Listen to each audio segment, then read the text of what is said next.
A Social History of the Internet, of Conjuration, Bubbles, and Subsumption to Capital, by Humanaesfera. 1.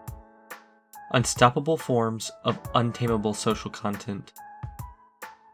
The initial public appearance of the Internet, 1990s, with the World Wide Web, generated a series of unprecedented social circumstances which capital for decades was unable to really subsume to the commodity in capital form. For about 20 years, piracy of software, knowledge, and art was irrepressible and widespread. There were literally thousands of media, debate forums, sites dealing with specific themes, where it was possible for anyone, usually operating under pseudonyms, to appropriate, develop, create, and share all sorts of knowledge and art for free, directly with any human being on the face of the earth searching for them on the internet. The physical infrastructure of the initial internet was a material form reared and fattened by an immense influx of capital from all around the world in crazed pursuit of promising ventures for accumulation. A side effect of all this was to create unruly technical conditions which gave rise, at least intellectually and artistically, to a proliferation of free social content. Here the principle, from each according to his abilities to each according to his needs, was directly practiced as a general rule, not merely given lip service. Faced with this social content, private property, and therefore the extraction of surplus value, was not only inadequate, but impracticable. There was formal subsumption to capital, since the physical infrastructure was privately owned, such that access to it had to be paid for, but no real subsumption, since the social content which emerged from this physical infrastructure was beyond the reach of capital. Companies tried all the time to really subsume this content, but always failed. The locus classicus of such attempts during this era was the ISP AOL with its walled garden, the first attempt, totally defeated, to imprison internet users inside bubbles which isolate them from the contents made universally available on the internet. Unable to capture them inside bubbles, digital enclosures, so as to extract profit, the immense influx of capital pouring in from around the world turned the internet itself into an immense financial bubble, one that would burst in the early 2000s, the infamous .com bubble. Of course, this online effervescence by itself was not enough to overcome or abolish capitalist society, since this depends on the struggle of the proletariat. The proletariat, meanwhile, was still suffering from all the consequences of the defeat of the global wave of struggles stemming from 1968. Private property remained offline and intact when it came to the physical layer of social conditions, including the very form of the internet, means of connection, telecommunications. Despite this, delightful relations emerged which, though extremely marginal since only a small proportion of the world's population had access, were not substantially subsumed under capital. Leaving aside all the ideological illusions of that era, which were not a few, it was not unusual to take the restructuring of global society according to the principles of the World Wide Web as feasible and obvious. A society in which not just intellectual and artistic private property, but even its physical counterpart, would be abolished along with commodity production, capital, borders, and the state. Many assumed this would happen automatically once the separation between the online and offline worlds was gone. 2.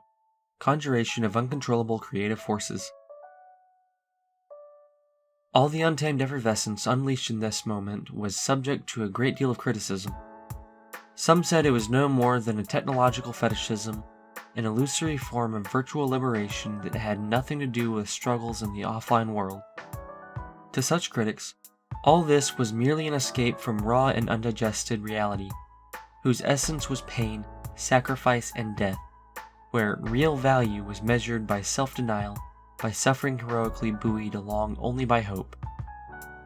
In reality, class struggle, the movement of direct and universal association in which workers affirm their desires, augment their capacities, and strive for the satisfaction of their needs in opposition to capital, private property, and the state, historically never occurs against such an empty, much less funeral background. Nor does it occur by mere force of will, by individuals or collectives holding out hope in the face of brute reality. Quite the contrary, the struggle for control over the productive forces of humanity always takes place within the human species itself. It consists precisely in developing the needs and faculties of human beings as ends in themselves, not as means for the ends of others. This is what periodically puts at risk the production and reproduction of capital, which nevertheless cannot expand without invoking these very forces. But it invokes them only to separate them violently, using the political penal wedge that is private property. On the one hand, in order to control and shape human needs, subjecting them to continuous scarcity, as this is the only way to continually sell commodities. On the other hand, in order to exploit and extract surplus value from human faculties, for continuous scarcity requires that money constantly be procured to pay for it, imposing competition every individual to continually sell his own capacities, his very self, to capital in the labor market. From there, proletarians are variously subjected to threats of punishment or promises of reward to keep them working to the max, producing commodities that will be sold so as to realize surplus value and thus reproduce capital on an expanded scale. In short, since the Industrial Revolution of the 18th century, the expansion of capital cannot occur without provoking an eruption of productive forces, human capacities and needs, which periodically escape its control and overflow its limits, threatening to abolish or defeat it. Capital then struggles against these living creative energies, trying to contain them. They must be transmuted into deadly, destructive forces that deny, dull, diminish, vampirize, and impoverish the faculties and needs of the human species. Nevertheless, capital is nothing other than these same capacities and needs, the productive forces themselves, which turn accidentally against themselves through a mechanism, dead labor, capital, that reproduces cumulatively as if it were self-moving, automatic, and spontaneous power, as irresistible as natural law. This is the background of the class struggle. 3. Creation into destruction. Reactionary networks. Everything indicates that the internet today has at last been converted from a creative into a destructive force. Over the last 10 years, it has become increasingly clear that the social content generated by the internet is really subsumed under capital. The free universalist internet of unbridled piracy, open fora, freeware communities, etc., was brutally depopulated and abandoned during this period. Its former participants were then sucked into the windmill en masse by privately owned social media or social networks, which render collectively produced content scarce by processing it with algorithms and restricting it to private, familial, and even neo-feudal virtual spaces, so-called bubbles. All signs point toward ensnarement in a Pavlovian trap. In exchange for addictive stimuli responses, occupying all of its users' free time, it exposes them to a constant stream of advertisement while at the same time imposing a fee, by which some of the content thus created becomes momentarily accessible to wider feudal domains. One hypothesis is that this ensnarement has become so total a critical mass has been reached, so that after a certain point, anyone outside the Pavlovian trap is incommunicado, excluded from social life and even the labor market, thus forcing even the most recalcitrant to accept capture. Social networks are at root networks of reactions. They are thus deeply reactionary in their essential structure. Indeed, this is so much the case that any content falling under their purview is immediately voided of its universalistic, rational aspect. Every aspect which might contribute humanity, compulsively dragged and converted into yet another of the endless personal disposable rubbishes that compete for an interminable now that an infantilized or even animalized mass responds in Pavlovian fashion with emotional reactions. Under these conditions, memory, reason, and history are unfeasible and no longer exist, and everything is reduced to the last emotional polarization on this or that urgent fashion issue. In social networks, there is nothing left of the richness of human expressions. The only permissible expression is the uninterrupted advertisement of oneself, of products or enterprises. In the period immediately preceding this catastrophe, the struggle for free and open content on the internet even seemed incredibly victorious, with almost all the great innovations of the internet appearing to go against the companies. As we have seen, unlike conditions of private property, the internet was initially composed of circumstances in which the freedom of each individual was not based on competition. Therefore, it did not deprive others of their freedom, but on the contrary potentiated the freedom and autonomy, i.e. capacities and needs, of all throughout the human species. For example, with each person contributing his or her knowledge, information, etc. to a certain subject alongside the knowledge of everyone else in the world similarly interested, a much richer and deeper knowledge would be generated, one that was universally accessible, or at least accessible to anyone in the world with access to the internet. This was a basic feature of the internet since its inception in the 1990s. Around 2006 to 2010, however, this began to be termed the sharing economy or collaborative economy.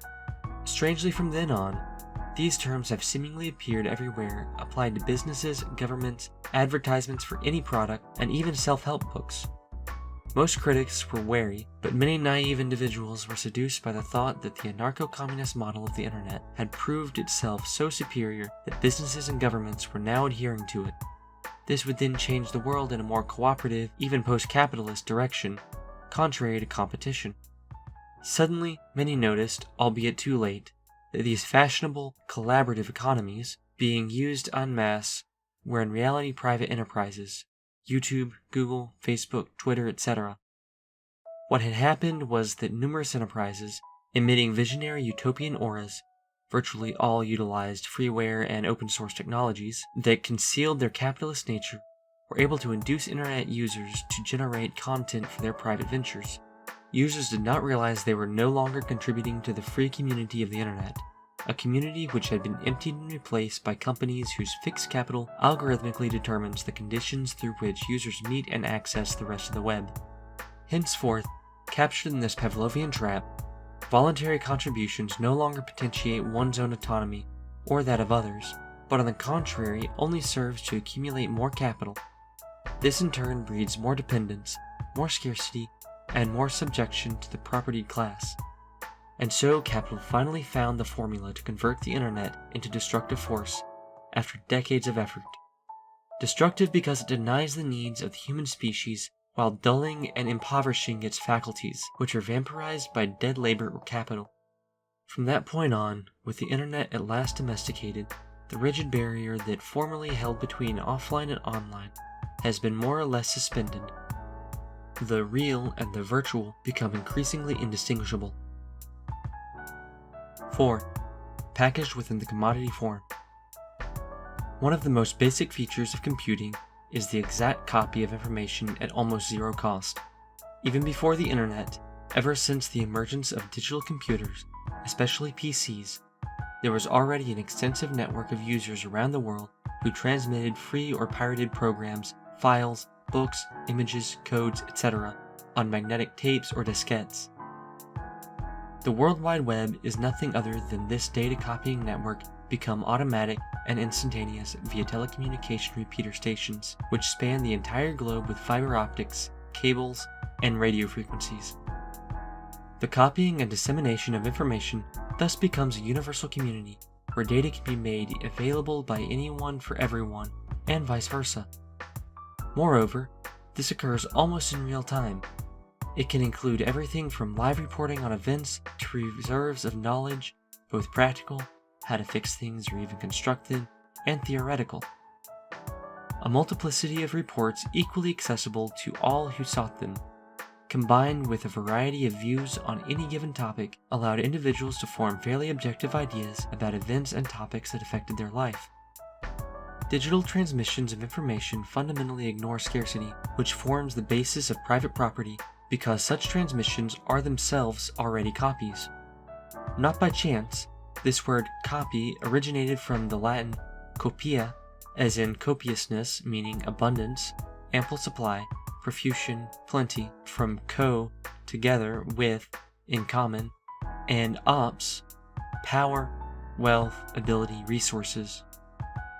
Yet this is absolutely intolerable in a society founded upon constant buying and selling, which requires everyone to strive tirelessly for the continued imposition of scarcity, i.e., privation, is the absolute condition for survival within generalized competition.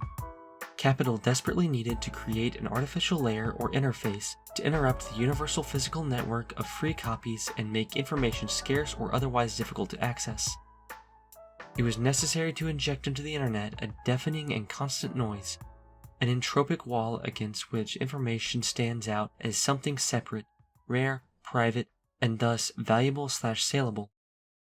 After all, only that which can be monopolized can have a price, becoming private property, a commodity with the power to impose payment, and consequently labor, as a condition for its access, under the protection and legal guarantee of the police, the courts, the state. Generalized scarcity of information was achieved in the final analysis due to the depopulation and emptying of the internet led by the social networks described above. The deserted internet is a no man's land, a desert occupied by billions of fake websites endlessly pumped out by algorithms and robots on an almost industrial scale. Such websites only exist to display advertisements, fraudulent and incomplete information, misleading links, scams, traps to extort money from internet users, steal information to be sold, use their processors for hidden purposes, install malware, viruses. From then on, every internet user, immersed in the algorithmically forged bubbles of social networks, is perpetually subjected to comprehensive scarcity, thrown into a vast quagmire of frenzied entropy, a numbing avalanche of low-quality, useless, manipulative, or false information. In these bubbles, each user himself becomes a robotic noise injector, repeater, and diffuser of information for all the others, regardless of his will. Under such circumstances, it finally becomes possible to demand payment for information, practical and theoretical knowledge, art programs, etc., which promises to stand out from the diarrheal flood of artificial noise surrounding each internet user. Henceforth, the real subsumption of society to capital reaches depths previously thought unreachable.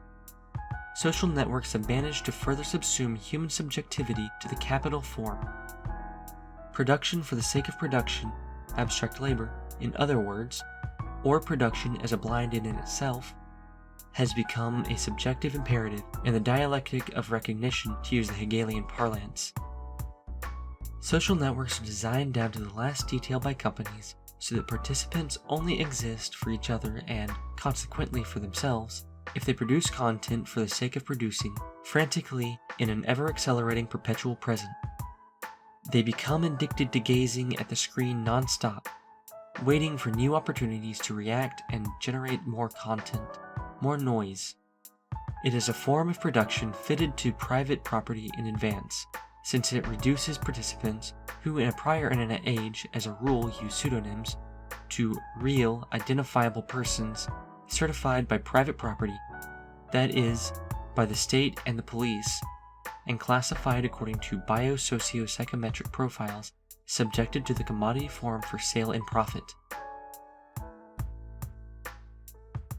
5. Personalization, oversight, and mass trolliferation.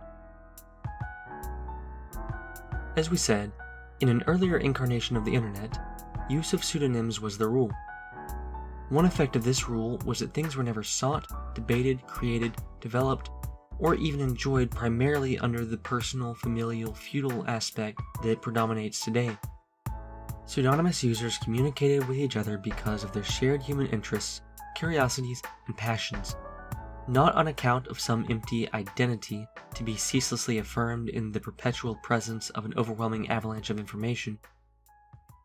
In the internet past, the universal and singular, but not personal, condition for each internet user carried with it a perception of time and space that was simultaneously world historical.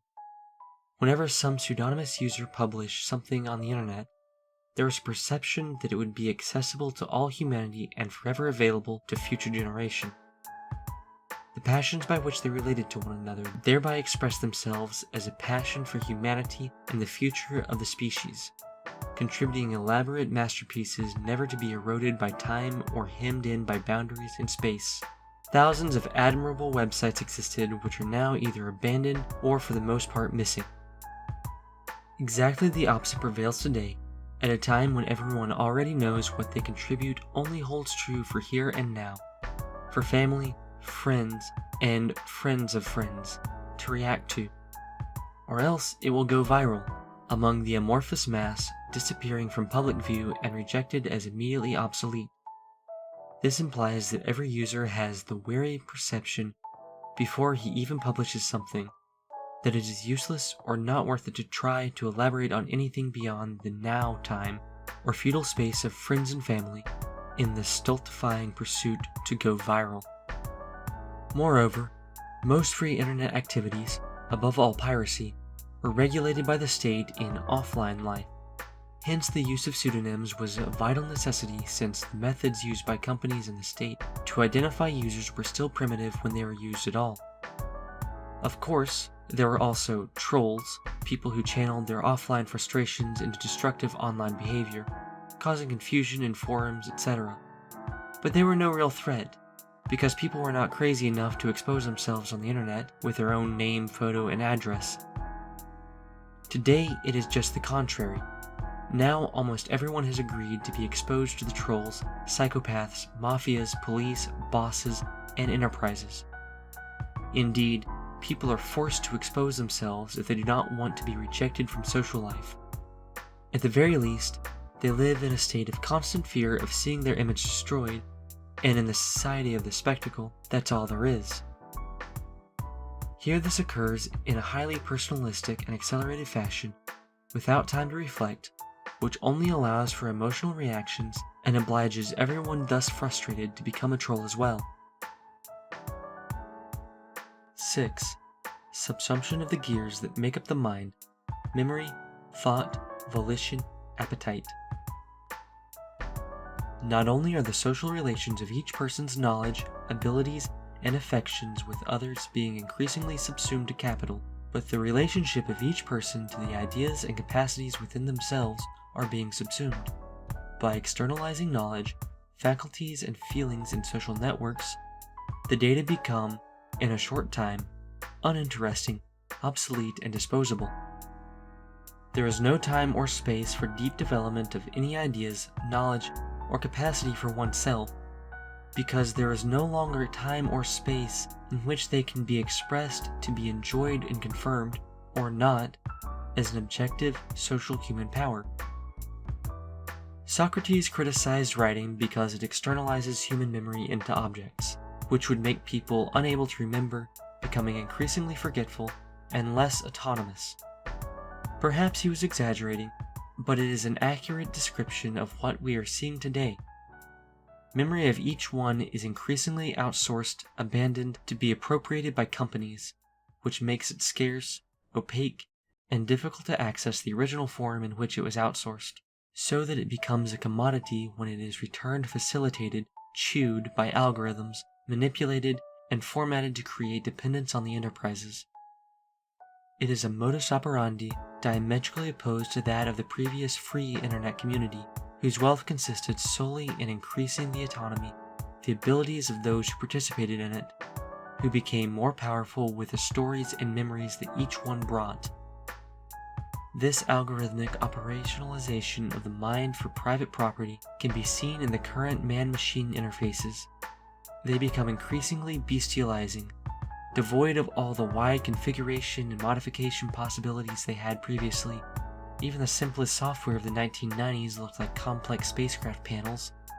The current interfaces, from operating systems, applications, programs, to machines and even entire industries, are usually just big, colorful kindergarten-style buttons with all the various possibilities locked, inaccessible, or hidden. Companies now sell a supposed maximum facilitation that saves the maximum amount of time, which is money, the abstract time of capital, and this is made possible by algorithms that invisibly monitor the actions, the life of each person, and analyze their biosociopsychometric profile to present to them at the human-machine interface the free choice objects she is supposedly already want to choose. As we saw earlier in Chapter 4, this facilitation was only possible due to the flood of artificially injected noise on the internet. And so, programs like Torrent, where movies, programs, and music were downloaded for free, have been emptied and private property specialized in streaming whose algorithms facilitate all as long as you pay, such as Netflix and Spotify, took their place overwhelmingly. 7. Laborization of existence. A specific human-machine interface almost brings to the absolute the power of capitalist class over human existence. With the popularization of smartphones, miniaturized computers connected to the internet with telephone and various sensors, cameras, camcorders, microphones, geolocation, accelerometers, gyroscopes, proximity, magnetometers, lux meter, thermometers, etc., that are ubiquitous and made compulsory for those who do not want to be excluded from social contact, each person is monitored in virtually every aspect of their lives 24 hours a day by private property algorithms.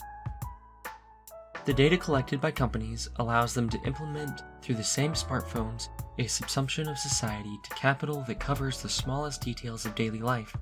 The distinction between work and consumption disappears more and more, with everything becoming in one way or another some form of labor, of value addition. Even unconsciously, by the development and application of gamification techniques, that is, designing the conditions of any and all activities to make it look like a game, heavily manipulating the user to perform unpaid tasks under the command of the owner of these conditions capitalist class. With a millenarianist and utopian ideology, companies of the collaborative economy, like Uber, announced to offer the Midas touch that transforms objects of consumption of proletarians, home, car, tools, furniture, appliances, toys, etc., which are only costs, are now consumed, that is, wear out every day, every use, as well as their body and mind. They announced the transubstantiation of the proletarians into capitalists, finally made free from wage labor and owned their own time. In fact, with all this post-industrial futuristic rhetoric, capital merely resurrected with high technology, the most archaic form of subsumption of labor to industrial capital, the putting out system, including even the gloomy figure of the middleman. The difference is that now, through its frictionless algorithms that analyze and compare the performance of everyone with each and each with everyone, to the extent that it involves the entire planet, the owner class more and more impose on the proletarians a continually optimized global competition for offering the maximum amount of intensity of work in exchange for the minimum wage. The only thing that separates this maximum from being absolute is the time of feeding and sleep, although often interrupted by bosses thanks to smartphones. Eating and sleeping are still inescapable needs of proletarians around the world. They are the last frontier of exploitation, unacceptable, intolerable, inconceivable for the system of private property. In addition, the production, transportation, and distribution of all goods became inseparable from the internet. In supply chains, the increase or decrease in demand for goods commands directly, without human, with algorithms, through the transmission of information through the internet, the automatic activation of various phases of production, assembly, stock, and flow, maritime, road, rail, air, of goods throughout the world. Often the transmitted signals directly drive the machines, robots, conveyor belts, container handling to and from ships, and the hiring of mobilization of workers scattered and fragmented all over the planet, all of which are connected by these logistic chains, private property of mighty and invisible middlemen. Proletarians around the world have never been so close, but they are increasingly placed in a situation where they do not directly see that they are working for capital, for bosses, for the owner class. Everything makes them seem to work immediately for themselves and against other competing proletarians. The renaissance of provincialism, racism, xenophobia, nationalism, left and right identitarianism, separatism, militarism, fascism, which for many is an unfathomable mystery, is nothing more than a banal expression of the extreme intensity of competition for survival among workers, competition for the merit of exclusive submission to their owning classes. They think they are only making money in return for satisfying the automatic demands of the world market that are signaled in the man-machine interfaces that surround them. 8. Transfusion of destructive forces into the pores of the physical world, the inlaying of private property in the nature of things, the supreme utopia of capital, fortunately, still unrealizable. The domination of capital, first and foremost, is the artificial inlaying of scarcity in the objective nature. It is nature transformed by the alienated labor of human beings into a power separate from them, private property. The population becomes deprived of its material conditions of existence, and consequently, everyone, democratically, is forced to buy, and for this, forced to sell commodities voluntarily if one wants to survive. In pre-capitalist societies, in servitude and in slavery, domination was personal, directly from men over other men. The personal will of some is imposed directly on others, denying it. In contrast, the most basic aspect of capitalist society is that it transforms the domination and exploitation of man by man into something that is voluntary, a manifestation of one's free will. This is because it occurs in an objective, coercive condition, deprivation of property, which imposes objectively, that is, in a neutral, democratic, impersonal, reasonable, fair, natural way, the need to compete for submission to private property, to the capitalist class, in order to receive a wage and survive. Since each proletarian, because he is deprived of means of production, has nothing to sell, he, if he wants to survive, socially and physically, has only the option of voluntarily selling himself, his vital capacities, in the labor market, to the owners of the means of production, the capitalist class. He has free will, as he may choose to starve or become a beggar rather than sell himself. Purchased by the capitalists, this commodity is consumed. The proletarian is placed to work and transform nature, increasing the objective force that confronts him as a hostile power, private property. The more he works, the more deprived of property he becomes, the more powerful private property becomes, and the more it transfers human capabilities to it, fixed capital, machinery, automation, knowledge, and know-how, made intellectual private property, etc., actively creating what makes it increasingly disposable, deprived of property, proletarian.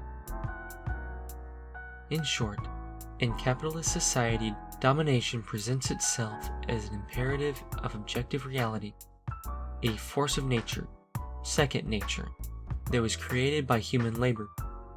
Scarcity, deprivation of property, private property, reproduces itself as an independent power that commands all beings, human and non-human, including the person of the capitalist, and also the states, who, if they fail in the competition of accumulating capital, go bankrupt, and are automatically replaced by more efficient ones. That is why we use the word capital, for in fact it commands the society of the commodity according to an autonomous, automatic, but opaque logic, while capitalists are only agents, personifications of the power of capital, obliged to apply the dictates of this accumulation over human beings, under penalty of falling into the hell becoming proletarians. But to this day, capitalist society has been impossible without a central power, which, with police and prisons, enforces respect for private property by violence, validates centrally the equivalence of means of exchange and payment, money, credit, protects and guarantees the contracts between proprietors, and represses the struggle of the proletarians against the deprivation of their living conditions, a struggle which, by definition, disrespects the private property of these conditions. Thus, capitalist society has a very concentrated and visible Achilles heel, which, if attacked, instantly disarms all the gears of the private property system. Of course, the existence of this vulnerable point, the state, causes great concern to the owner class. To this day, the only way for the owner class to justify and legitimize the state, which is simply a territorial enterprise, which, like all capital, is a dictatorship for the imposition of wage labor, was to present it in the imagination as neutral, above classes and capital. That is, rule of law, representation of subjects, the citizen, whose autonomy coincides with their voluntary subjection to it, and in which the citizen elects his own boss, who competes to be freely chosen at the polls. Representation of the general will of the people, in other words, democratic ideology, or socialist ideology, as in countries with nationalized capitals such as the USSR and Cuba. However, this purely imaginary legitimation is never fully convincing, and many capitalists prefer to preach that the state is totally separate and alien to private property, whereas in reality, as we have seen, it has always been in fact the supreme and indispensable institution that guarantees its existence. It is simply impossible for private property to exist without police, courts, armed forces, and prisons, until today. Blockchain technology, the so-called smart contract, is now heavily financed with the explicit goal of making private property something that no longer depends on absolutely any central power, becoming embedded in the automatic and decentralized behavior of things, and therefore in human relations mediated by these things. Its purpose is to make each thing spontaneously verify, homologate, and validate the presupposed condition of deprivation of property. This means instantly to authenticate the artificial scarcity of everything by the quantitative equivalence imposed by private property, the homologation of limitation of use by payment, limitation of copy-by-copy licenses, authentication of the command by the execution of the work, instant enforcement of respect for patents and intellectual property in all things, and even laws with cases in that it applies, etc. With this, each object will tend to cease to be a product which is bought at once, and whose use, after being bought, is independent of the company and the market, to become a service, in which a subscription or a license is paid continuously for its use, like a rent. This makes its short-term use seemingly much cheaper and more accessible to proletarians, but will mean that the owner class will have the power to impose directly on any and every use the dictate of continuous scarcity, monetizing even the most ordinary gestures, especially with the popularization of wearable technology, e.g. smart clothes, augmented reality, transhuman prostheses, biomedical sensors, etc., such as dressing, walking, going to the bathroom, operate the flush, yawning, seeing, hearing, speaking, breathing, even peristalsis, blood circulation, brain synapses. Every gesture, and even the functioning of the human organism, will incarnate the coercion to labor. It will be needed, even more so than today, to work desperately to get money to pay for simply existing. It is a scenario where the Internet of Things will automatically take on the role of police penal wedge that separates needs from capacities, imposing the submission to private property of the means of life and of production in absolutely all aspects of human existence. The utopia of private property, as we have seen, has always been to convert the totality of circumstances in which human beings exist in natural, objective, automatic, and voluntary imperatives of submission to the dictates of capital accumulation to the maximum work. The difference this time is that with these two technologies, blockchain and Internet of Things, the police will be automatic. It will be in the nature of things. The prison can be the sofa in your house, or the smart home itself, which suddenly locks up the human capital. Or it may be all things, every service in the smart home and smart city, that suddenly stop working for him, isolating him from the society that only exists connected to them, and the crime judgment, a decentralized algorithm that returns to the criminal who does not even need to be informed that he has been charged, tried, and convicted, as is already the case today with the bans in social networks and collaborative economy companies. The automatic execution of the penalty, de jure and de facto, become indistinguishable. The ideology of the rule of law becomes totally unnecessary to legitimize the police penal wedge, which becomes the neutral objectivity of the conditions where each atomized individual is voluntarily forced to choose freely. Fortunately, all this is still just the dream of capital, and there is no doubt that the slightest attempt to implement it in a society which is a blind mechanism, whose behavior the capitalists and their technocrats are inherently the least able to understand, for their praxis and therefore their thought is totally clouded by commodity fetishism, will certainly lead to uncontrollable effects that threaten to disrupt and undermine the overall functioning of capital itself.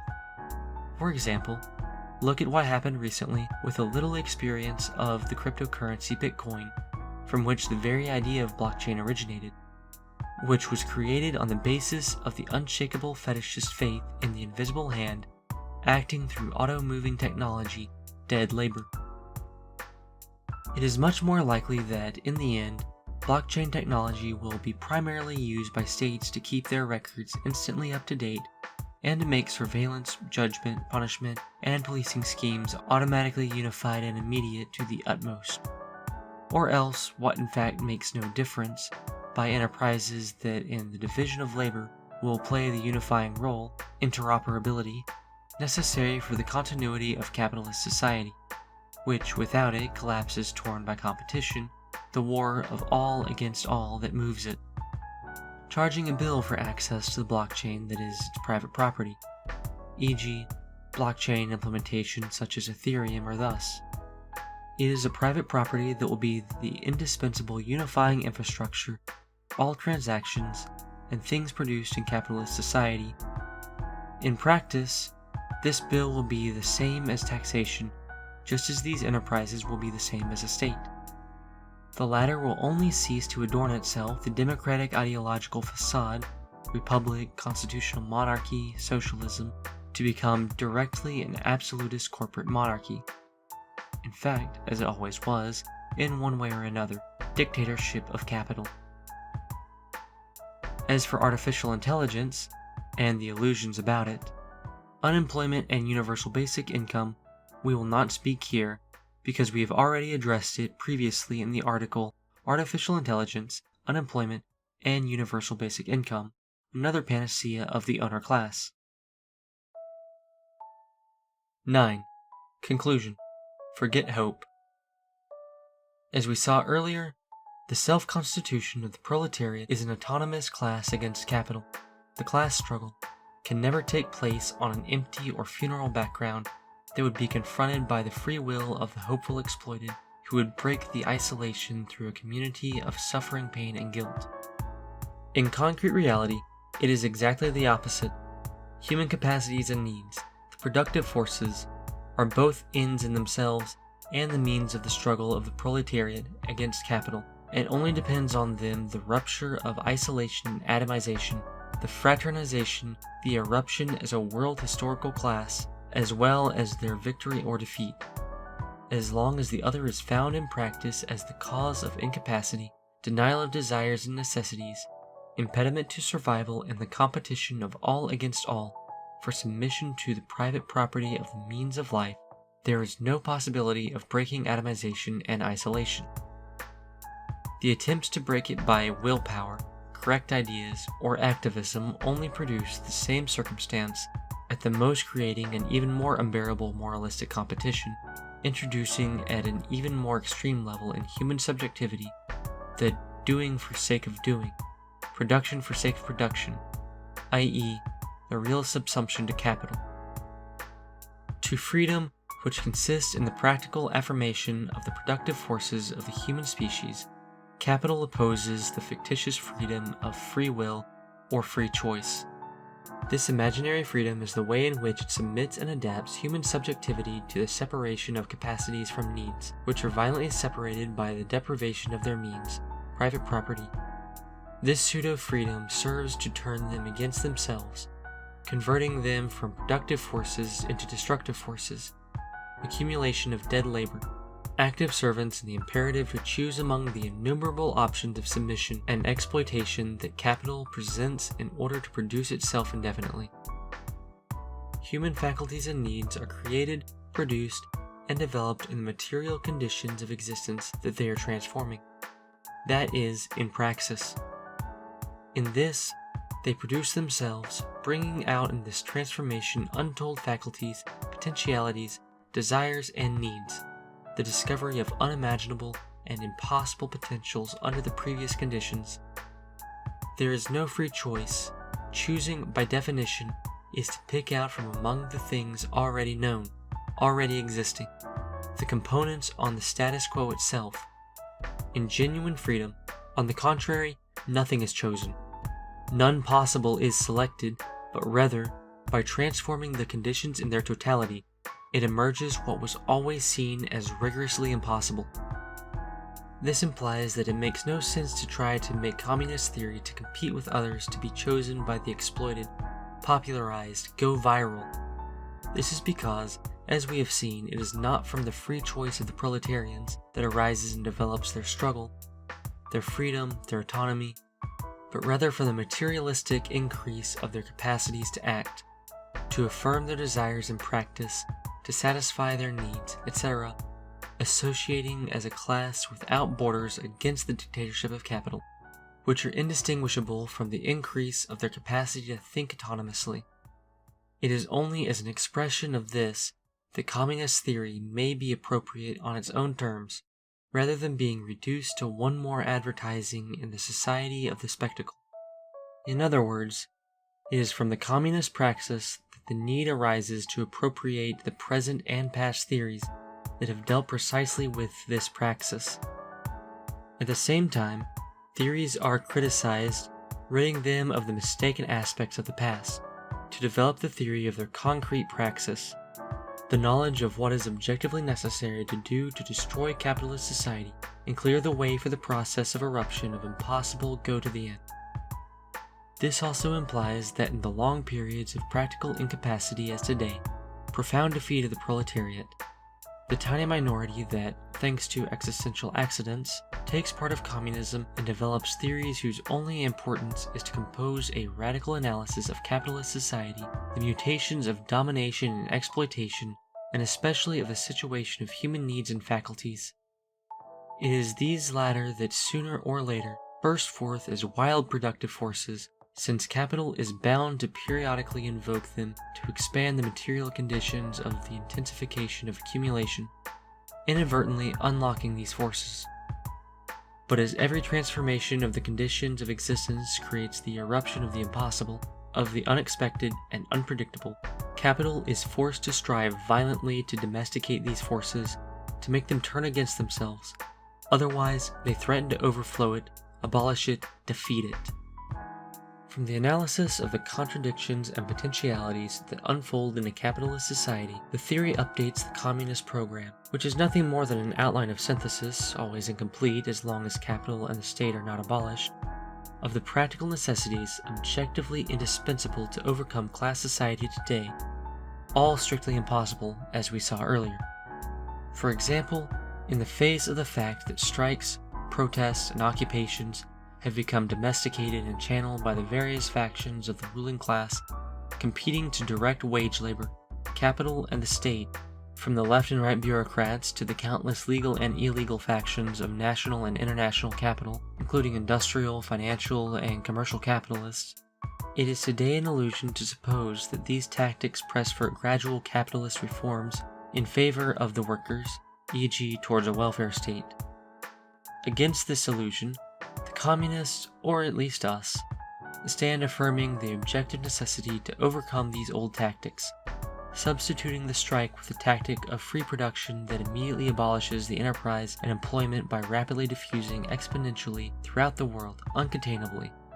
This rapidity and exponential diffusion is necessary to abolish the division of labor, i.e., the conditions of existence of the commodity, the state, and capital, before capital gets the time to study and implement the reaction, and before the stocks run out, forcing us to trade, buy/sell, for products manufactured in the other part of the world from which we are still deprived. This would compel us to compete with it so that the products are traded advantageously, reproducing necessarily the exploitation and the class society. It is a question of suppressing the private property of universally interconnected conditions of existence, world supply chains, the means of production and distribution, with the aim of abolishing any system of rewards and punishment, liberating the productive forces as expressions of human desires, needs, and capacities, as ends in themselves, the world human community.